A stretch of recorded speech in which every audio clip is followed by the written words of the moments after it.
Welcome to my channel lines of learning line. ഇന്നിവിടെ പറയുന്നത് കഥകളിയെക്കുറിച്ചാണ്. കഥകളി കേരളത്തിന് അന്താരാഷ്ട്ര പ്രസക്തി നേടിക്കൊടുത്ത കേരളത്തിൻ്റെ തനതായ ദൃശ്യകലാരൂപമാണ് കഥകളി. രാമനാട്ടം എന്ന കലാരൂപം പരിഷ്കരിച്ചാണ് കഥകളി ഉണ്ടായിട്ടുള്ളത്.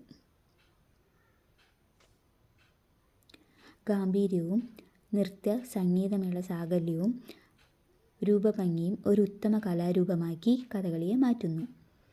ഇന്ത്യയിലെ 8 ക്ലാസിക്കൽ നൃത്തങ്ങളിൽ ഒന്നാണ് കഥകളി.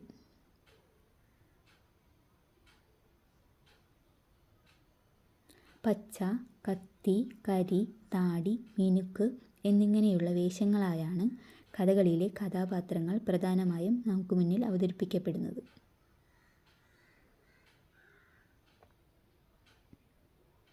ശാസ്ത്രക്കളി, ചാക്യാർകൂത്ത്, കൂടിയാട്ടം, കൃഷ്ണനാട്ടം, അഷ്ടപദിയാട്ടം, ദാസ്യാട്ടം, തെരുക്കൂത്ത്, തെയ്യം, തിറയാട്ടം, പടയണി തുടങ്ങിയ ക്ലാസിക്കൽ അംശങ്ങൾ കഥകളിയിൽ നമുക്ക് ദൃശ്യമാണ്.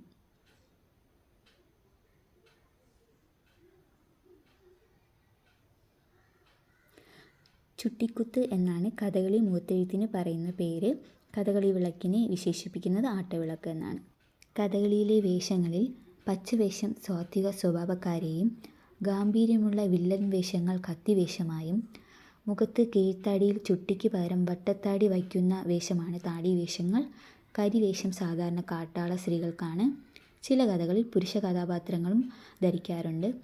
സ്ത്രീകൾക്കും ബ്രാഹ്മണർക്കും സന്യാസികൾക്കും ആണ് മിനുക്ക് വേഷം ധരിക്കുന്നത്. Thank you for watching.